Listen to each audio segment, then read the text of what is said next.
Jake stood in the observation deck of the Discovery and looked at the ships coming toward them. The ships were big, very big. They came from and ruled over 17 star systems.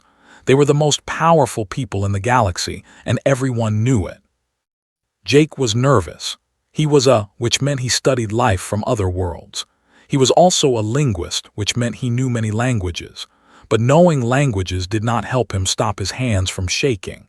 The United Nations had sent him to meet thee as part of a diplomatic team. This was the biggest day of his life, and his heart would not stop beating fast. The other diplomat on the team was Ambassador. She was older than Jake and had done this kind of work many times before. She sat across from him in the shuttle and looked over her notes. She did not look nervous at all. Jake, her calm face. "Jake, you need to remember the protocol," said. She did not look up from her notes. "You bow first. You use formal address. You do not show too much emotion. They are not like us. They value control and power. They do not care about feelings." Jake nodded. He had read the briefing papers 5 times. He knew the rules. Formal speech, no emotion. That was what he had to do. It sounded easy, but his body did not feel easy. His mouth was dry. His hands felt cold. The shuttle moved closer to the mothership. It was a ship like nothing humans had ever built. It was long and sleek, with angles that seemed to cut through space itself. The walls were made of materials that humans did not have names for yet. The ship was a weapon and a palace at the same time. As they landed, guards came to meet them. The guards were tall and thin, with bodies made of a hard shell that looked like it was polished metal. But it was not metal. It was their skin, their exoskeleton. It was alive, and it was beautiful in a way that made Jake stop breathing for a moment. But the guards were not the most beautiful thing Jake would see that day. An officer led them through corridors that seemed to glow from within. The walls were made of crystal, and through them Jake could see stars and nebulas and other worlds spinning in the darkness. Everything was perfect. Everything was clean. Everything was designed with such precision that it made Jake feel like he was walking through a machine, not a ship. Then they came to the throne chamber. Queen was waiting for them. Jake had seen pictures of her, videos of her from the briefing materials, but pictures were not the same as seeing her in person. Pictures did not show the way the light moved across her body. Pictures did not show the way her wings seemed to contain entire universes within them. She was an insect in the way that all were insects, but she was not like any insect that Jake had ever seen. Her body was long and elegant. Her carapace, the hard shell that covered her, was a deep purple color that seemed to shift and change as she moved. Patterns of light moved across her body, bioluminescence that pulsed and flowed like a living heartbeat. Her wings were the most amazing thing about her. They were large and delicate, and they moved with a grace that made Jake forget to breathe. As she unfurled them slowly, the light that came from them danced across the throne chamber walls. It was like watching light itself dance. It was like watching the universe come alive. Stepped forward and began to speak in. The neural implant in Jake's ear translated her words perfectly. She greeted the queen with formal respect. She spoke of peace and cooperation. She spoke of Earth and humanity with careful words. But Jake did not hear the words anymore. He was really looking at her. He saw the way her bioluminescence pulsed with each breath she took. He saw the intricate patterns on her carapace, each line and curve perfect and precise.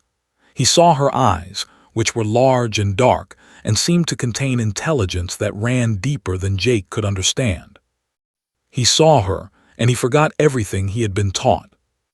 Jake stepped forward without thinking. He did not bow. He did not use formal address. He did not think about control or protocol or any of the rules that had told him about. He just looked at the queen, and his mouth opened, and words came out. "You look absolutely stunning," he said. The throne chamber went silent. It was the kind of silence that felt heavy and dangerous. Every guard froze. Their bodies became still and hard like statues. His face went white. She looked like she was about to faint. Queen's bioluminescence began to move faster. The patterns on her carapace flickered and changed. The light in her wings became bright and intense. Jake did not know what this meant. He did not know if the Queen was angry or shocked or preparing to kill him. Jake realized what he had done. He had broken every rule. He had ignored all his training. He had spoken without thinking, with emotion, with honesty. He had told the most powerful being in the galaxy that she was beautiful, and he had done it like a fool. Jake waited to be arrested or executed or both. His heart beat so hard that he thought it might break through his chest. Then Queen made a sound. It was a vibration that came from deep inside her body. It filled the throne chamber and made the crystal walls ring. Jake had never heard a make a sound like this before. None of the scientists on Earth had ever heard it. It was a sound that did not have a name in any human language. It was laughter. The Queen was laughing, not in anger, not in mockery, but in genuine amusement and maybe, just maybe, in pleasure. Queen raised one delicate appendage, and all the guards stepped back. She looked at Jake with her large, dark eyes, and she made a gesture. It was not a gesture of aggression. It was a gesture of invitation. "Come closer, human," she said, and her voice was like music and machine all at once. "I want to know what you meant by those words. I want to know why you said them. And I want to know what it means in your world to tell someone they are stunning." Jake looked like she had seen a ghost, but she gave him a small nod, a gesture that meant he should do what the Queen asked. Jake walked forward, toward the throne, toward Queen. His fear did not go away, but it changed into something else.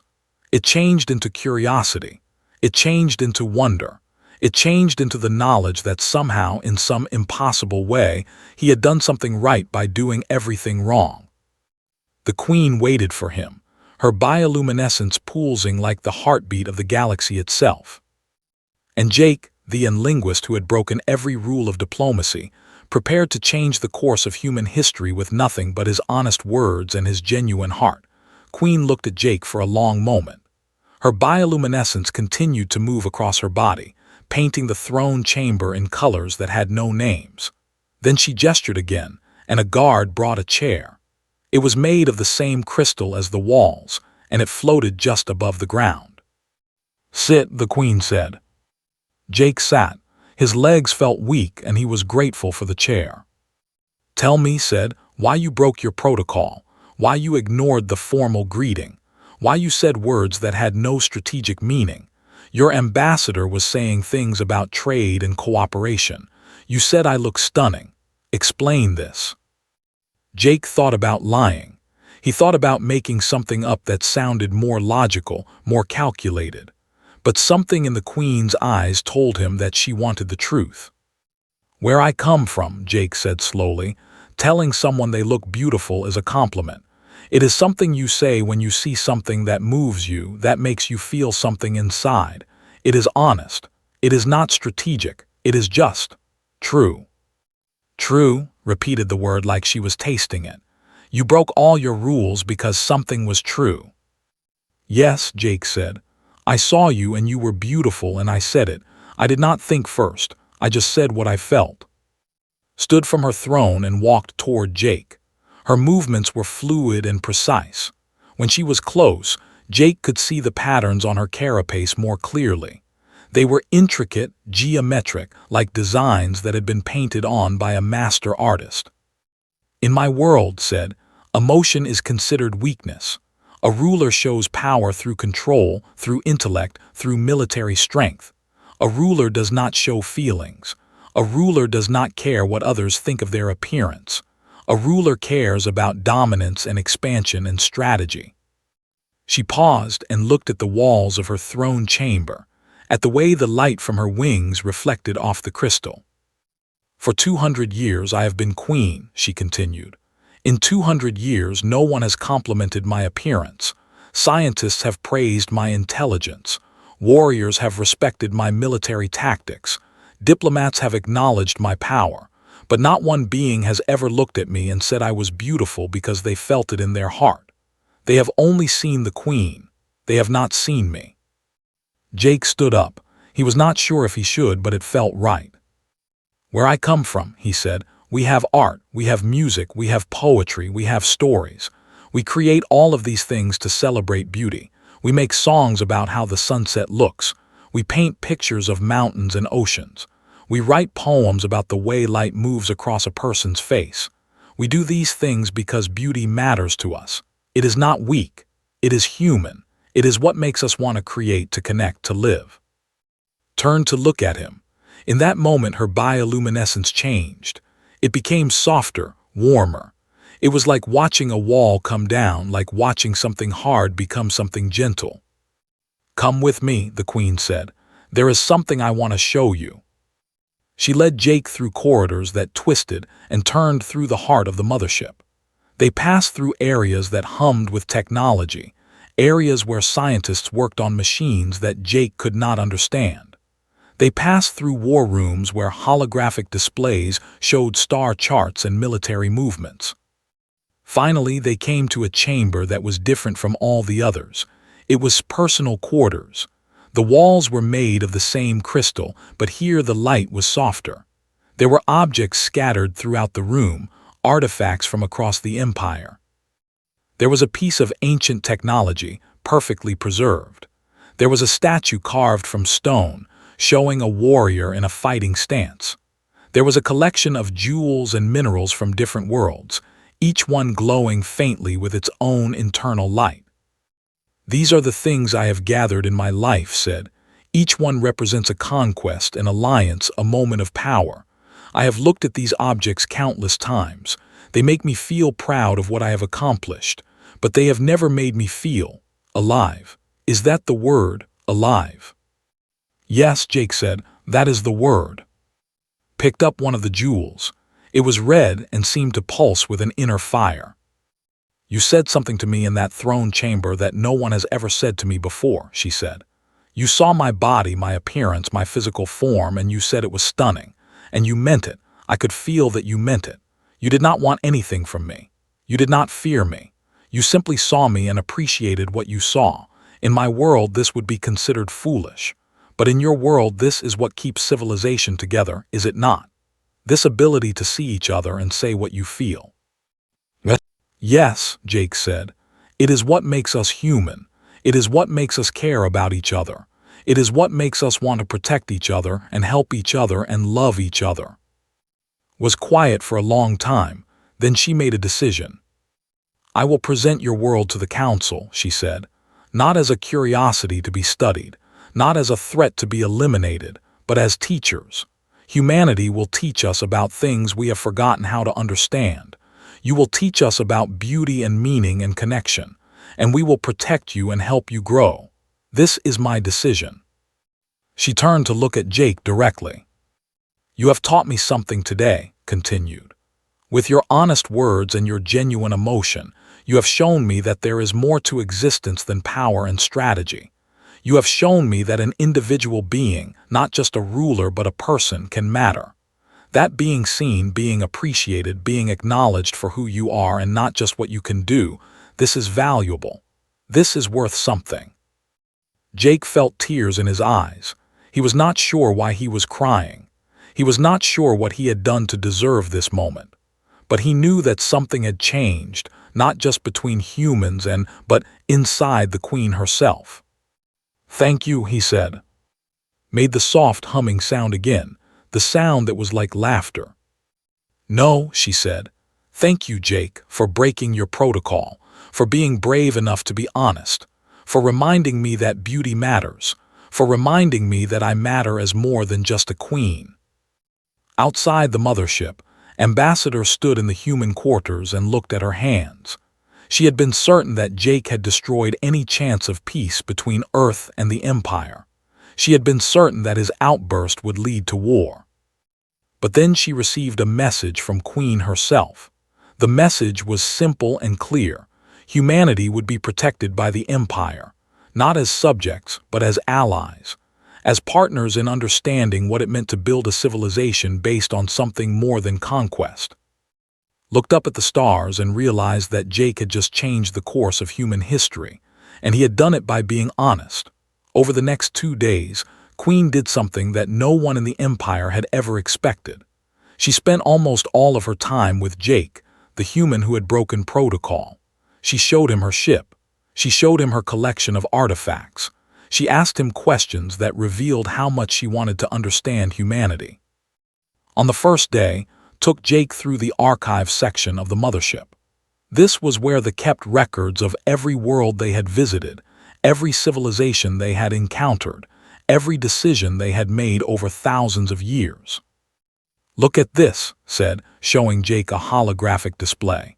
It showed the history of a world called Seven. They had discovered this world 200 years ago. It was rich in resources and had a population of intelligent beings who built cities and art and culture. "What happened to them?" Jake asked. "We took the resources we needed," said simply. "The population was reduced to a manageable level. They now work in factories for us. Their cities still exist, but they are not theirs anymore. They belong to the Empire." Jake said nothing. He looked at the images of a world that had been conquered, a civilization that had been enslaved. "Why do you look disturbed?" asked. "This is how the galaxy works. This is what power means. The strong take from the weak." "In my world," Jake said slowly, "we have a word for this. We call it wrong." Turned to look at him. Her bioluminescence flickered with what might have been confusion. "Wrong," she said. "You think the Empire is wrong." "I think taking things from other people, making them slaves, that is wrong," Jake said. "Yes." Was quiet, then she showed him something else. This was a recording from human history. Jake watched as a father ran into traffic to pull a child out of the way of a vehicle. The father was hit and fell to the ground, broken and bleeding. But the child was safe. The father was dying and he smiled. "Why did he do this?" asked. The child was smaller and weaker. The child had less value to the society. By all logical measures, the father should have protected himself, let the child be killed, and continued his life. Why did he choose to die for this small human? "Because it was his child," Jake said. "Because he loved the child more than his own life. Because that is what love is. It makes you do things that are not logical. It makes you willing to sacrifice everything for another person." "But that is not efficient," said. "That is not wise, that is weakness." "No," Jake said. "It is strength. It is the kind of strength that comes from caring about something more than yourself. Humans are not strong because of technology or military power. We are strong because we care about each other, because we build things together, because we love." Showed him more recordings. She showed him soldiers throwing themselves on explosions to protect their comrades. She showed him volunteers who walked into burning buildings to rescue strangers. She showed him artists who spent their entire lives creating beautiful things that would never make them money. She showed him teachers who spent their lives helping children they were not related to, for pay that was small. "These actions do not make sense," said. "They are not strategic, they are not profitable, they are not logical." "They make perfect sense," Jake said. "They are how humans build a world worth living in. We are not trying to conquer the universe. We are trying to build a place where we can be safe and loved and appreciated. That is all humans really want, to be safe, to be loved, to matter to someone." Walked to her personal quarters and looked out at the stars. Her bioluminescence was moving slowly, thoughtfully. "I have been alive for 200 years," she said. "I have conquered 17 star systems. I have expanded the Empire to be the most powerful force in the known galaxy, and I have never experienced what you describe. I have never had someone willing to die for me unless I commanded them to do so. I have never created anything that was not a weapon or a strategy. I have never felt the kind of connection you describe." She turned back to look at Jake. "When you said I was stunning," she continued, "I felt something that I have never felt before. I felt like someone saw me. Not the queen, not the ruler, not the military genius, but me, just me, as an individual. And that feeling was more powerful than any weapon, any conquest, any expansion of empire." On the second day, asked Jake to help her with something. She wanted him to teach her about human culture. She wanted him to explain art, music, literature. She wanted to understand why humans made these things. Jake brought recordings of human music. He showed her symphonies and songs. He showed her paintings and sculptures. He showed her poetry and literature. He told her stories of human history, stories of sacrifice and love and hope. Experience these things for the first time, really experience them, not as data to be analyzed but as expressions of something deeper. She sat in silence and listened to a song about love and loss. When it ended, her bioluminescence was dim and soft. "That song," she said, "made me feel something in my chest. Is that what you call emotion?" "Yes," Jake said, "that is emotion. That is what makes us human." "I want to feel more of this," said. "I want my people to understand this. I want them to know that there is more to civilization than power and dominance. There is beauty. There is connection. There is meaning." On the final night, made her announcement to Jake. She had decided that she would present to the council a proposal for a cultural exchange program with Earth. Not just a military alliance, but a real partnership. Humans would come to learn from technology, would come to learn from human art and philosophy and the way humans built connection. "This will be controversial," warned. "Some members of the council will say that I have become weak, that I have been influenced by a human who broke protocol. They will say that emotion and beauty are distractions from our true mission of power and expansion." "Will you do it anyway?" Jake asked. "Yes," said, "because you have taught me that the mission of power and expansion is not the true mission. The true mission is to understand what it means to be alive, to be seen, to be valued. You have taught me that in 2 days of honest conversation, you have shown me more truth than 200 years of ruling an empire." She looked at Jake, and her bioluminescence glowed warm and bright. "You came here as a diplomat," said, "but you became a teacher. You taught me that I am more than just a queen. You taught me that beauty and love and connection matter. You have changed not just my mind, but my heart. And that, Jake, is the greatest compliment I have ever received." 3 months later, the delegation arrived on Earth. There were ships and guards and scientists and artists, but the most important on the planet was Queen herself. She stood before the United Nations Assembly in New York City. Thousands of humans had come to see her. They filled the assembly hall and watched on screens throughout the world. Jake stood to the side of the stage, nervous and proud at the same time.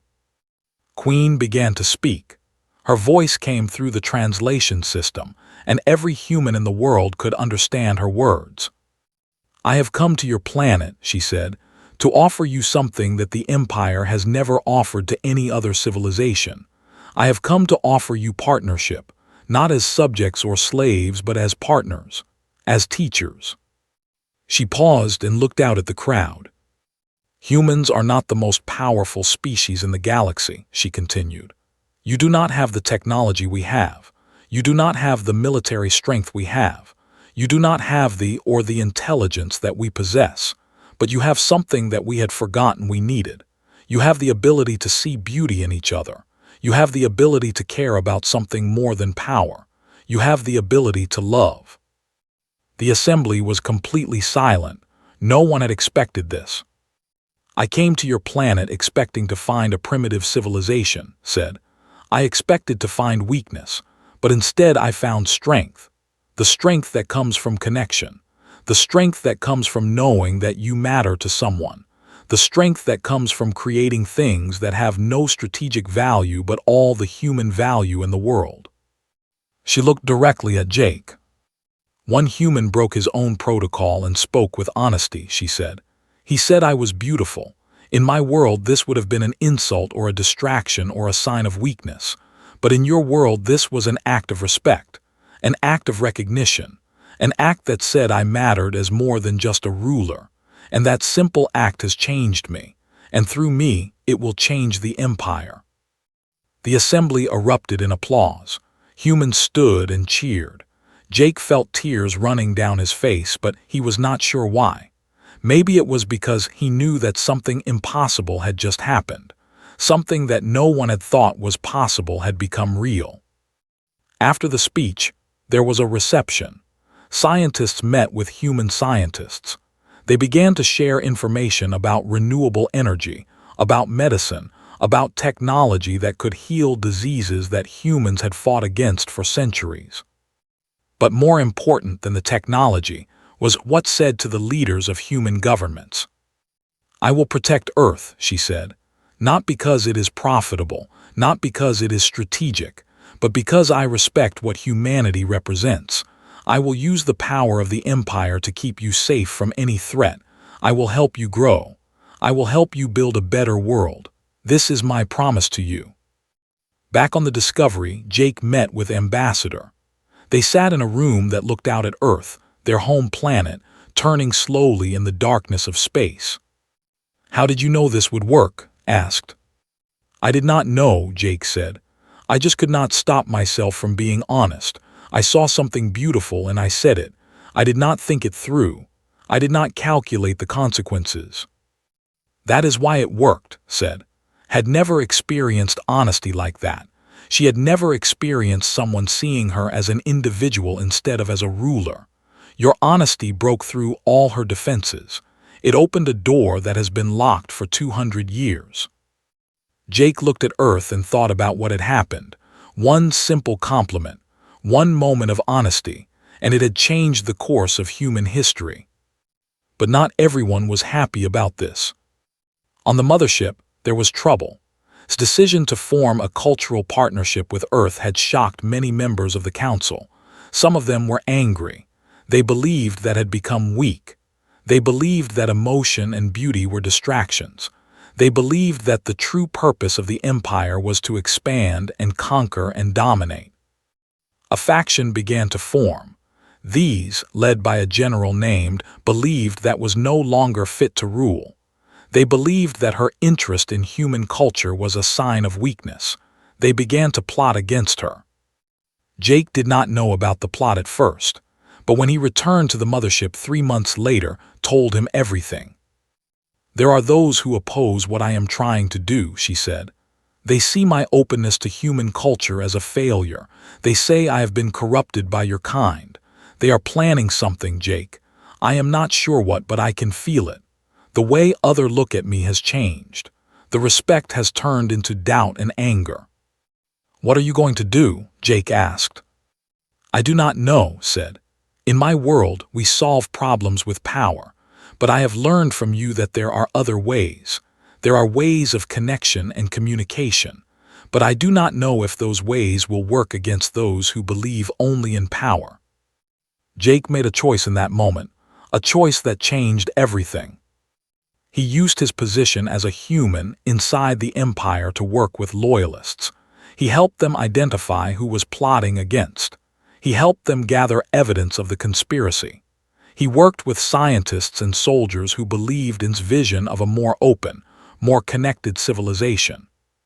In doing this, Jake put himself in danger. He put all of humanity in danger. If the conspirators had succeeded in overthrowing and replacing her with someone who believed only in power, humanity might have been conquered or destroyed. But Jake acted not from calculation. He acted from the same instinct that had driven him to compliment in the first place. He acted because he believed that what was right mattered more than what was safe. The conspiracy was discovered and stopped. The plotters were arrested. General was removed from power and remained the queen of the empire. But she was changed by what had happened. She realized that change was dangerous. Change made powerful beings nervous. Change threatened the way things had always been done. And yet she also realized that change was necessary. That without change, without growth, without the willingness to see beauty and meaning in connection, civilization would become empty and hollow. Stood in her throne chamber and looked at Jake, the human who had broken protocol and saved her empire from turning back into a cold, calculating machine that thought only of power. "You took a risk for me," said. "You endangered your own people to protect me and my vision.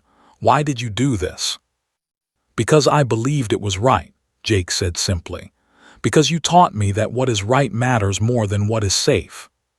Bioluminescence glowed bright and warm. The galaxy is changing, she said, because of what you did, because of what we did together, and I believe it is changing for the better. 1 year after first contact, Jake stood in a new office. The office was in a building that was neither human nor but something that belonged to both. He was the cultural liaison to the court. It was a position that no one had ever held before. His job was simple and complicated at the same time. He had to help understand human culture. He had to help humans understand culture. He had to be a bridge between two worlds that seemed so different but were learning to be similar in the ways that mattered. When Jake returned to the mothership for his first official assignment, greeted him herself at the landing bay. She had never done this before. Such personal attention would have been considered beneath her dignity. But she was changing, learning that some gestures mattered more than the old ways of power. "Welcome," she said, her bioluminescence glowing warm. "Welcome to your new home." They walked through the corridors of the mothership, and Jake noticed that things had changed. There were areas now where created art. There were galleries where music played. There were gathering places where young sat and talked about ideas and beauty and meaning instead of only discussing military tactics and expansion. The cultural exchange was working.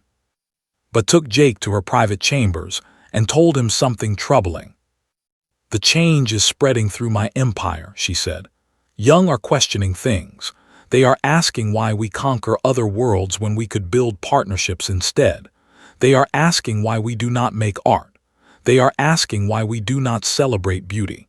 Some members of the older council see this as a threat. They believe that emotion will make us weak." Jake looked at its bioluminescence. It was moving in patterns of worry and concern. "Is it making us weak?" asked, "or is it making us strong in a different way?" "It is making you strong in the way that matters most," Jake said. "It is making you human. Or human, I mean. It is making you into beings that care about each other, that see value in something other than power." "But the ones who oppose this change, they have power too," said. "They have influence in the outer colonies. They have control of military bases. They do not accept that I have chosen this path. They believe I should step down and let someone more traditional take over." Paused and looked out at the stars. "There is something else," she said. "They are gathering support. They are talking about removing me from power. Some have said things like, if the Queen will not lead us toward conquest, we will find someone who will." Jake felt his chest tighten. He had hoped that the revolution was over, that things would become stable, but he realized that revolutions never end quickly. Change always faces resistance. Always. "What are you going to do?" he asked. "I have decided," said, "that I am going to complete what I started. I am going to make a proposal to the entire council. I am going to suggest that we stop conquering worlds. I am going to suggest that we use our power to protect smaller civilizations instead of enslaving them. I am going to suggest that we open our empire to cultural exchange with every species we can reach. I am going to suggest that we change everything." She turned to look at Jake. "This will cause conflict," said. "There will be those who see this as the end of the empire as they know it. There will be those who fight against me. But I have learned that the end of one way is the beginning of another way. The end of empire through conquest is the beginning of empire through respect and partnership." The council convened 1 month later, made her proposal. She showed them records of human culture and human connection. She showed them that partnership and respect created stronger bonds than conquest and control. She argued that the empire could be greater if it was based on something other than military power. The council was divided. Some agreed with, some opposed her fiercely, but had allies now. She had younger who had been changed by human culture. She had scientists who had worked with humans and understood what was possible. She had artists and musicians and philosophers who had discovered that beauty and meaning were worth fighting for. The vote was close but won. The council agreed to her proposal. The empire would change its fundamental purpose. It would stop conquering. It would start protecting. It would open itself to cultural exchange with other species. Over the next months, the change spread through the empire. Colonized worlds were given a choice. They could remain part of the empire as partners instead of as conquered subjects, or they could leave. Most chose to stay. They saw that was serious. They saw that things were changing. But more important than the political changes were the personal changes.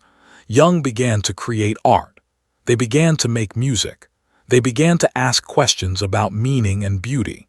They began to understand that there was more to life than power and conquest. Jake became famous across the galaxy. He was the human who had changed the empire with a single compliment. Stories were told about him in every corner of known space. Scientists wrote papers about the power of honest emotion. Philosophers debated what his actions meant. Artists created works inspired by his simple act of breaking protocol.